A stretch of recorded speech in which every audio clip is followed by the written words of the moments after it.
नमस्कार। आज का टॉपिक है पादप नामकरण। नामकरण, जैसा कि हम जानते हैं कि प्रत्येक पौधे को उनका एक अलग नाम दिया जाता है उसकी पहचान के लिए। अब हर हर अलग अलग जगह पर, अलग अलग प्रांतों में उसका नाम, प्रत्येक पौधे का जो क्षेत्रीय नाम होता है वो अलग अलग होता है। तो उसके कारण क्या होता है कि विश्व में उसकी पहचान करना कठिन हो जाता है और फिर इंटरनेशनल लेवल पर जो साइंटिफिक रिसर्च होती है उसका आदान प्रदान करना संभव नहीं हो पाता है। यदि किस पौधे का कोई एक नाम हो पूरे विश्व में, तो जो रिसर्च है उसको आसानी से आदान प्रदान किया जा सकता है। जैसे कि एक उदाहरण आपको बताती हूँ। जैसे कि जो शकरकंद है उसको अंग्रेजी में हम कहते हैं स्वीट पोटैटो, और मीठा आलू बंगाली में कहा जाता है, उड़िया में चीनी कहा जाता है। इस तरह से अलग अलग क्षेत्रीय भाषाओं में उसका नाम अलग अलग होता है। और उसको जो एक नाम दिया है, बॉटनिकल नेम जो दिया है वो है आइपोमिया बटाटास। तो ये आइपोमिया बटाटास यदि हम कहें तो पूरे विश्व में उसकी पहचान है आइपोमिया बटाटास के नाम से। तो इस तरह से विश्व पे एक किसी पादप जाति को कोई एक नाम दिया जाने की ज़रूरत महसूस हुई। अब ये पादप जाति को जो नाम दिया गया है, इसके लिए सबसे पहले जो नाम देने का श्रेय जाता है वो है द्विनाम पद्धति। इसका जो सबसे पहले प्रस्ताव रखा और इसका प्रयोग सर्वप्रथम गॉस्पर्ड बाहिन ने अपने प्रकाशन में पाइनेक्स 162 में किया था। और इसी पद्धति को कैरोलियस लीनियस नाम के साइंटिस्ट ने वैज्ञानिक आधार दिया। इसलिए ये जो पद्धति है, इसके खोज का जो श्रेय है वो लीनियस को ही जाता है। और ये कैरोलियस लीनियस ने ये पादप नामकरण की द्विनाम पद्धति प्रस्तुत की और इसे 1751 में प्रस्तुत किया। और इसका जो प्रयोग है वो सबसे पहले उनकी पुस्तक स्पीशीज प्लांटेरम में किया गया। इस पद्धति के अनुसार किसी भी पौधे का नाम 2 लैटिन शब्दों से मिलके बनता है। पहला शब्द वंशीय गुणसूचक होता है या जेनेरिक एपिथेट कहते हैं, और दूसरा जो शब्द है वो जातीय गुणसूचक होता है, उसको यानी कि जाति का नाम दर्शाता है। जैसे हम कह रहे हैं, उदाहरण के लिए सरसों का एक पौधा, जिस सरसों का नाम हमने लिखा है ब्रासिका कैम्पेस्ट्रीज। तो ब्रासिका जो है वो उसका वंश है और कैम्पेस्ट्रीज जो है वो उसकी जाति है। और एक पौधे को केवल एक ही वैज्ञानिक नाम दिया जाता है और उसे उसका वैध नाम कहा जाता है, लेजिटिमेट नेम कहा जाता है।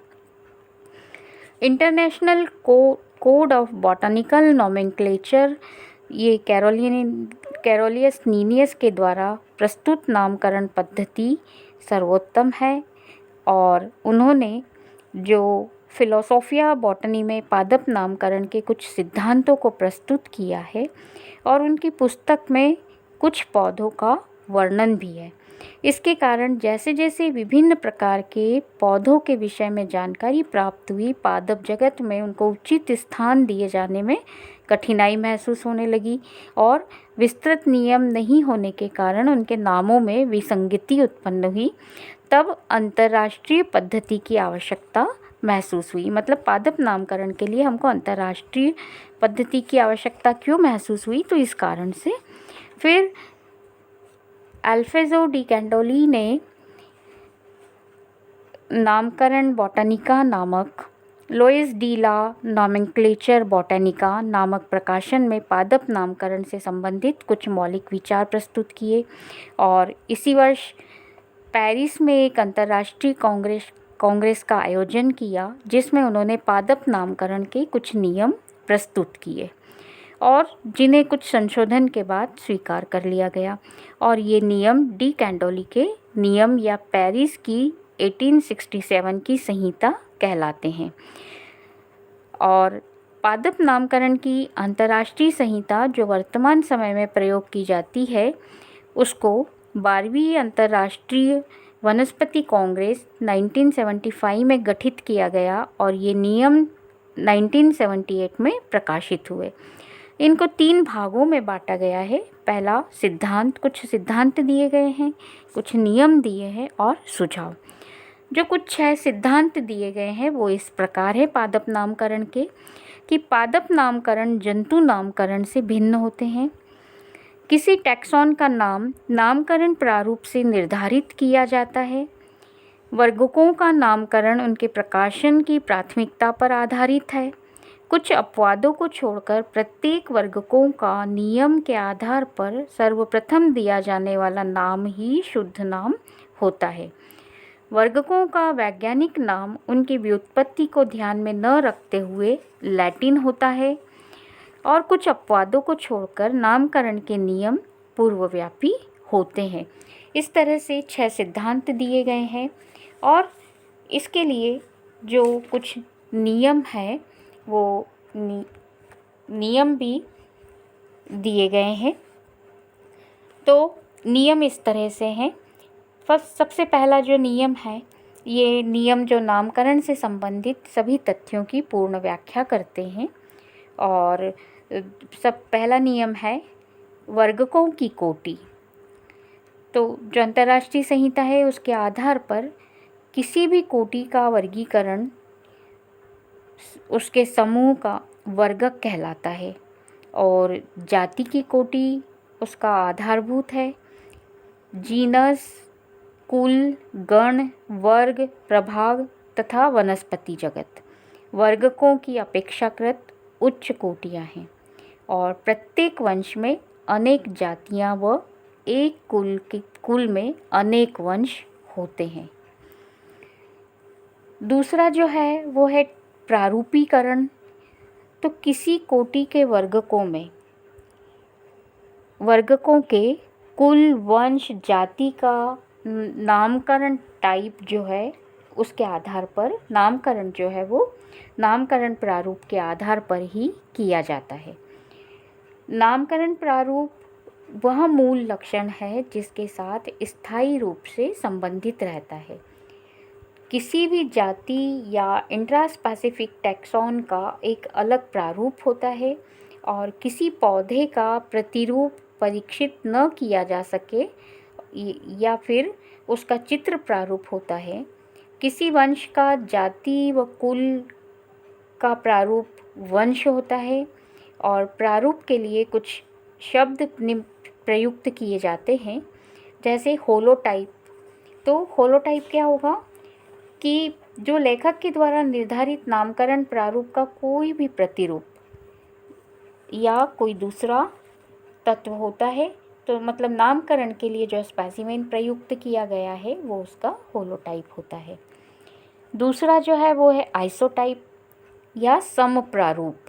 समप्रारूप क्या है कि ये जो प्रारूप है, नाम प्रारूप मतलब होलोटाइप जो है उसका नाम प्रारूप का ये डुप्लीकेट होता है।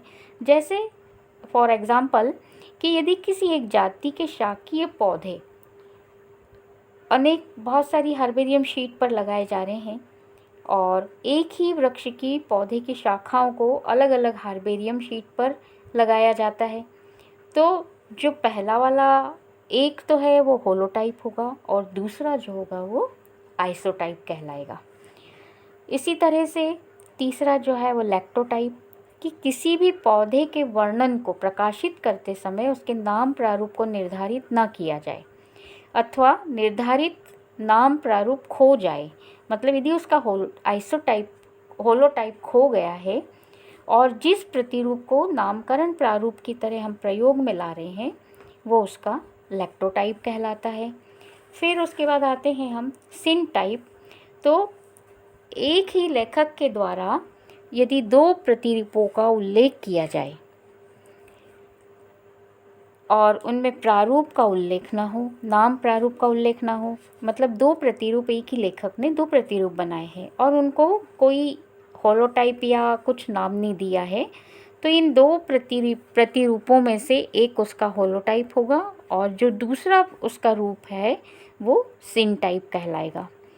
नियोटाइप, यदि किसी जाति का प्रतिरूप जिस पर उसका विवरण आधारित है वो हमको किसी कारण से उपलब्ध ना हो। तो नामकरण प्रारूप के लिए जो प्रतिरूप या कोई भी दूसरा तत्व यदि उपयोग में किया जाता है तो उसे नियोटाइप कहते हैं। पैराटाइप स्पेसिमेन जो होलोटाइप के अलावा मौलिक विवरण के साथ दिया गया हो वो पैराटाइप कहलाता है। कोटाइप यदि समान स्पेसिमेन से लिया गया प्रतिरूप है तो वो कोटाइप कहलाता है। टोटोटाइप यदि एक ही स्थान से सैंपलिंग की गई है तो वो प्रारूप कहलाएगा टोपोटाइप। इस प्रकार से ये प्रारूपीकरण किया जाता है। अब तीसरा रूल जो है वो रूल ऑफ प्रायोरिटी। तो प्रायोरिटी का रूल क्या है कि प्रत्येक वर्गक को केवल एक ही नाम शुद्ध होता है। प्रत्येक वर्गक का एक ही नाम होगा शुद्ध, और ये नाम जो है वो लेजिटिमेट या विधि संगत दिया गया है। और प्राथमिकता का जो सिद्धांत है वो कुल से ऊंचे वर्गकों के लिए लागू नहीं होता है। मतलब कुल से ऊपर क्या होगा,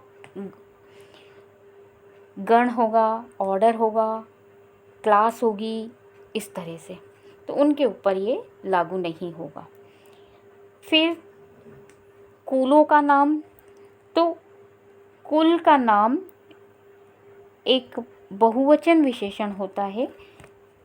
कुल के किसी वंश को यदि विधि संगत दिए गए लैटिन नाम में हम ACE प्रत्यय यदि लगा देते हैं तो कुल का नाम बन जाता है। जैसे रोजेसी, यदि किसी फैमिली के आगे, जैसे जो नाम है उसके आगे हमने सफिक्स ACE लगा दिया है तो वो फैमिली का नाम हो जाएगा। तो जैसे ये रोजेसी फैमिली, इसके अंदर जो वंश है वो रोज़ा है और उसके अंदर हमने ये प्रत्यय लगा दिया, तो प्रत्यय लगाने से रोजेसी फैमिली बन गई। परंतु सिद्धांत में जैसे संवहनी पादप के 8 कुल में ये जो पहले वर्गीकरण दिया गया था, बैंथम हुकर के समय इन्होंने जो वर्गीकरण दिया उसमें कुछ ऐसी 8 फैमिलीज़ हैं, उनमें ये रूल लागू नहीं होता है। जैसे ये नीचे जो नाम लिखे हुए हैं, ये टेबल जो है, ये जो टेबल जो दी हुई है इसमें आप देख सकते हो पामी, इसके अंदर आप देखें ACE नहीं लगा हुआ है। इस तरह से ये 8 फैमिली है, पामी, ग्रैमिनी, क्रूसीफेरी, लेग्यूमिनेसी, गट्टीफेरी, अम्बेलीफेरी, लेबिएटी और कंपोजिटी। तो ये नाम में आगे जो ACE जो इनका रूल है फैमिली में कि ये प्रत्यय लगना चाहिए, लेकिन ये उस समय नहीं लागू हुआ। तो इन नामों के लिए अब इनको जो पुराने नाम हैं इनके लिए हमने विकल्प दूसरा नाम ढूंढ लिया और उनके आगे ACE प्रत्यय लगा दिया। जैसे कि पामी फैमिली को इसी के जीनस एरेका कैटेचू जो जीनस है उसी के आधार पर उसको नाम दे दिया। अरिकेसी, ग्रैमिनी को पोएसी, क्रूसीफेरी को जो नया नाम दिया है वो ब्रैसिकेसी, लेग्यूमिनेसी को फेबेसी, गट्टीफेरी को क्लूसिएसी, अम्बेलीफेरी को एपिएसी, लेबिएटी को लेमिएसी और कंपोजिटी को एस्टेरेसी। तो ये इनका विकल्प नाम इनको दे दिए गए हैं। मतलब प्रत्येक कुल के नाम के आगे ACE लगना ज़रूरी है। इसी तरह से जो ऑर्डर है उसके आगे EAE लगना ज़रूरी है, जो ऑर्डर है उसके आगे ALES लगना ज़रूरी है। इसी तरह से क्लास के लिए EAE सफिक्स लगना ज़रूरी है। इस तरह से तो जो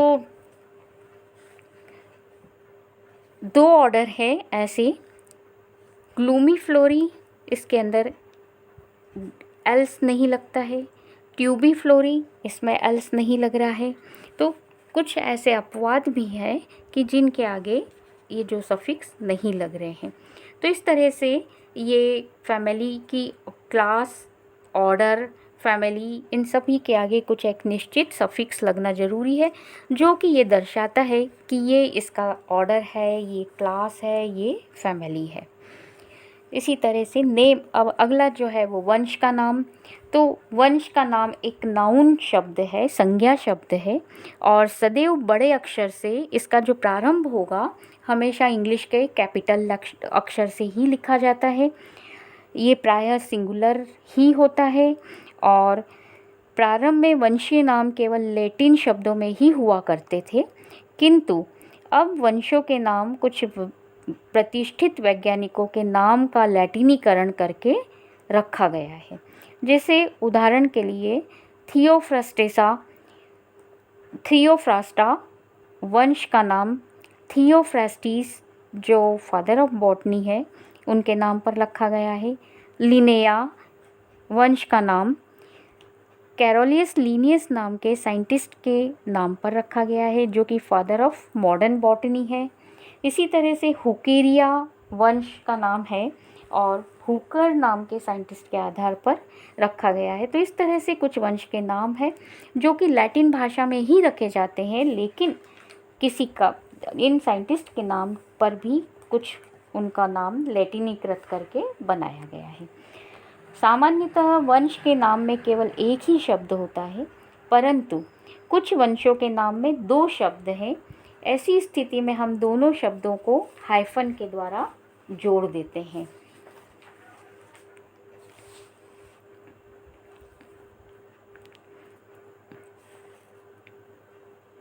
इसके बाद आते हैं जाति का नाम। तो जाति का सामान्यतः छोटे अक्षर से नाम प्रारंभ होता है, मतलब जब भी लिखा जाएगा तो स्मॉल लेटर से ही लिखा जाएगा, और इसमें एक या दो शब्द होते हैं। यदि किसी की जाति के नाम में अधिक शब्द होते हैं तो उनको हाइफन के द्वारा जोड़ दिया जाता है। जैसे हिबिस्कस रोज़ा साइनेंसिस, तो रोज़ा साइनेंसिस जो लिखा है हमने उसमें एक हाइफन लगाकर जोड़ दिया गया है। और जातीय नाम जो है वो कुछ स्रोतों के द्वारा लिए गए हैं। जैसे जातीय गुण सूचक शब्द किसी प्रतिष्ठित वनस्पतिज्ञ के नाम पर आधारित हो सकता है। ऐसी दशा में ये नाम बड़े अक्षर से आरंभ होता है। जैसे कैरेक्स डिवासाई या डेविस, इसका नाम डेविस। बारबेरिस थनबरजाई का नाम थुनबर्ग के नाम पर रखा गया है। इस प्रकार के जातीय नाम में किसी भी लिंग में हो सकते हैं। जातीय नाम के पौधे किसी विशेष लक्षण अथवा जहाँ वो पाया जाता है उस स्थान के नाम पर भी रखे जा सकते हैं। जैसे कोई पादप हमको जलीय पादप है, पानी में पाए जाने वाला पादप है, तो उसकी जाति का नाम एक्विटेलिस या एक्वेटिस इस तरह से भी रखा जा सकता है। ऐसे जातीय नाम का लिंग वंशीय नाम के लिंग के समान होता है। जातीय नाम वर्णात्मक विश्लेषण हो सकते हैं। ऐसे नाम जो दो या दो से अधिक शब्दों के लैटिनीकृत करके बनाए गए हैं। जैसे जातीय नाम है क्वाड्रिकुलेरिस, ये 4 पत्ती युक्त पादप होता है, और इसकी जाति के लिए लेटिफोलिया। चौड़ी पत्ती वाले पादप की जाति के लिए एंग्यूस्टिफोलिया। इसी तरह से संकीर्ण पत्ती के लिए बनाए गए हैं। फिर एंग्यूस्टिफोलिया जो नाम है वो संकीर्ण पत्ती के लिए बनाया गया है, और लेटिफोलिया जो है वो चौड़ी पत्ती के लिए बनाया गया है, और क्वाड्रिकुलरिस जो 4 पत्ती युक्त पादप है उसके लिए। तो इस तरह से जहाँ पर वो मतलब उनका जो एक वर्णात्मक विश्लेषण है उसके आधार पर भी जाति का नाम रखा जा सकता है। यदि किसी जाति किसी वंश से समानता दर्शाती है तो इन वंशों के नाम में सफिक्स जोड़कर जाति का नाम बनाया जाता है। जैसे क्वार्सिफोलिया जातीय नाम है इसका क्वार्कस की पत्तियों से। फिर बिग्नोनियाइडिस बिग्नोनिया वंश से समानता दर्शाता है, मतलब बिग्नोनिया वंश से समानता दर्शाने के कारण उसका जातीय नाम हमने बिग्नोनियाइडिस रखा। तो प्रत्येक दशा में जातीय उपनाम वंश उपनाम से अलग होना चाहिए। मतलब जाति जो उपनाम हमने रखा है वो वंश से अलग होना चाहिए, वंश के समान नहीं होना चाहिए। यदि ऐसे नाम हैं जिनका वंश और जाति का नाम समान होता है, उसको हम कहते हैं टॉटोनिम्स। जैसे एग्जाम्पल, टॉटोनिम का एग्जाम्पल है लाइनेरिया, लाइनेरिया, फ्रेगमाइटिस या फ्रेगमेटाइज। इस तरह से ये नाम जो है वो वैध नहीं है, इनको पादप नामकरण पद्धति में इनको इलेजिटिमेट या अवैध नाम माना जाता है। फिर खेतिहर पौधों के नाम किस तरह से रखे जाते हैं, तो किसी जंगली पौधे को यदि कृषि के उपयोग में लिया जाता है तो उसका वास्तविक नाम बदला नहीं जाता है। अब नाम जो है वो वैध कैसे हैं? वैध तथा प्रभावकारी प्रकाशनों की शर्तें हैं कुछ। तो नामकरण संहिता के अनुसार कोई भी नया नाम संबंधी प्रकाशन तभी प्रभावशाली माना जाता है जब उसके प्रिंटेड मैटर को सार्वजनिक रूप से कम 10 वानस्पतिक संस्थानों के पुस्तकालय में वितरित किया गया हो और इसके प्रकाशन की तिथि वही प्रभावित होती है जिन वो प्रकाशित किया गया हो। फिर इसके संबंध में जो मुद्रित सामग्री उपलब्ध करा दी जाती है, वही तिथि, मतलब जिस तिथि पर हमको उसके बारे में सारी सामग्री उस बॉटनिकल संस्थानों को उपलब्ध करा दी जाती है, वही तिथि प्रभावी होगी। फिर वर्गकों के नाम के प्रकाशन के संबंध में कुछ नियम है वो कि प्रकाशन तभी प्रभावकारी होगा जब उसका वितरण उपरोक्त आधार पर किया गया हो। फिर प्रकाशन का पूर्ण विवरण अथवा इससे पहले प्रकाशित किया हुआ विवरण का जो संदर्भ दिया जाना चाहिए। फिर सबसे जो इम्पोर्टेंट है वो है कि पौधे का लैटिन भाषा में ही विवरण होना चाहिए अथवा उसका जो पूर्व संदर्भ है जहाँ पर इसका लैटिन में विवरण दिया गया हो वो दिया जाना चाहिए। मतलब जो भी वर्णन किया है उसको लैटिन भाषा में ही, मतलब लैटिन भाषा को ही नामकरण संहिता में माना गया है। फिर 1 जनवरी 1958 अथवा उसके पश्चात प्रकाशित किसी भी कुल अथवा उसके नीचे की जो श्रेणी के वर्गकों का नामकरण प्रारूप भी दिया जाना चाहिए। इसके बाद कुछ और रूल है नामकरण पादप नामकरण से संबंधित कुछ महत्वपूर्ण रूल और हैं कि यदि किसी वंश को 2 या अधिक वर्गकों में बांटा जाए तो वंश का नाम उनमें से केवल एक के साथ रखा जाए। इसी प्रकार यदि किसी जाति को 2 अथवा अधिक जाति में बांटा जाए तो जातीय गणसूचक किसी एक जाति के साथ ही रखा जाए। यदि किसी जाति को एक वंश से हटाकर दूसरे वंश में रख दिया जाए तो उसके वर्गक की कोटि में कोई परिवर्तन न हो। जाति का नाम नहीं बदला जाता है, केवल लिंग को वंश के लिंग के अनुसार बदल दिया जाता है। यदि वंश के ऊपर के वर्गक को बदला जाए, अर्थात फैमिली को गण की कोटि दी जाए या गण को कुल की कोटि दी जाए, तो उसके नाम नहीं बदले जाते हैं, केवल सफिक्स ही उसका बदल दिया जाता है। कुछ सुझाव दिए गए हैं अंतर्राष्ट्रीय संहिता में कि नामकरण संबंधी नियमों के उपयोग की व्याख्या की गई है और इन सुझावों का उद्देश्य केवल नामकरण में एकरूपता सुनिश्चित करना है। तो ये पादप अंतर्राष्ट्रीय संहिता नामकरण के कुछ नियम हैं। धन्यवाद।